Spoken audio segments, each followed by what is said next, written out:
What then of the outlook for Nigeria and Britain after Elizabeth? Here I think we must be guided by history.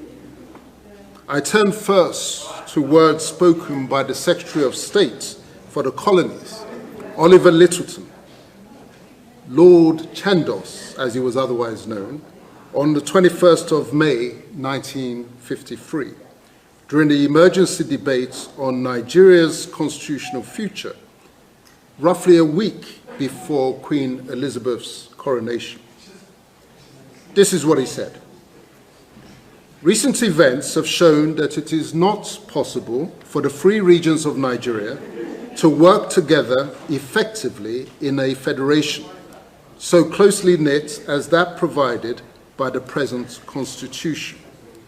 Her Majesty's government in the United Kingdom, while greatly regretting this, considered that the Constitution will have to be redrawn to provide for greater regional autonomy and for the removal of powers of intervention by the centre in matters which can, without detriment to other regions, be placed entirely within regional competence. It is, at the same time, necessary to ensure that the common economic and defence requirements of all regions are secured. I next turn to the words of Sir Peter Smithers, who was the Parliamentary Private Secretary to the Minister of State and the Secretary of State in the Colonial Office from 1952 to 59 in the run-up to Nigeria's independence.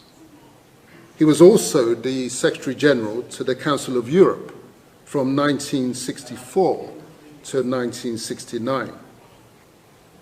Writing in the Times on July the 15th, 1998, he said this: "Sir, during the negotiations for the independence of Nigeria, the view of the Secretary of State at that time, with which I agreed, was that in Nigeria we should attempt to put together a large and powerful state with ample material resources which will play a leading part in the affairs of the continent and the world.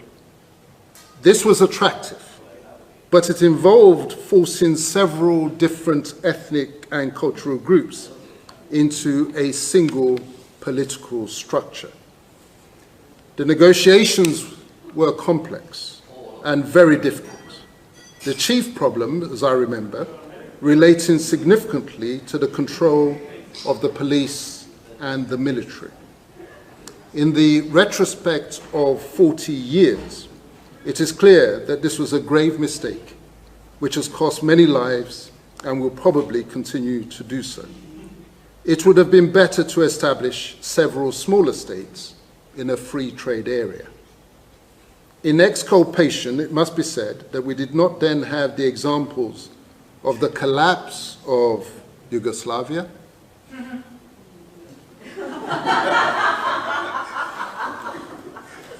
I knew Princess Katerina will respond to that.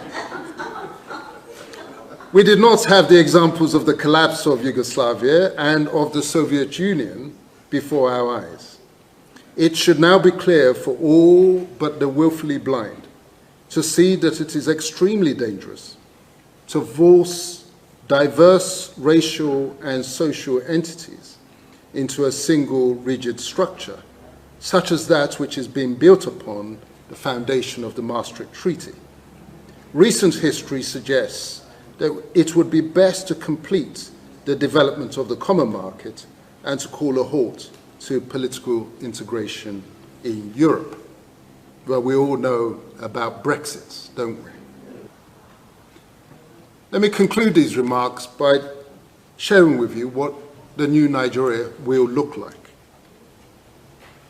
I turn to the French philosopher Rousseau, 18th century, who defined the challenge as follows: the problem is to find a form of association which will defend and protect with the whole common force the person and good of each associate, and in which each while uniting himself with all, may still obey himself alone and remain as free as before. This is the fundamental problem which the social contract provides the solution for. I asked for Rousseau's words in relation to Nigeria to be imagined as the Orange Union, in contradistinction to the Union of the Apple. When you peel the skin of the orange, you will see the segments sitting comfortably side by side, together making the composite whole. Whereas when you peel the skin of the apple, you will see the indistinguishable mass.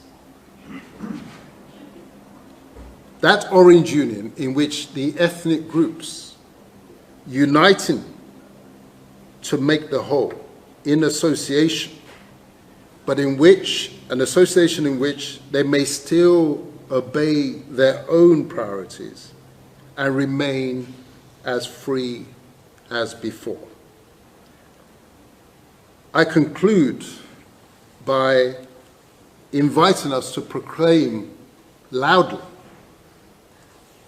the Queen is dead. Long live the King. And might I add, long live Prime Minister Sunak.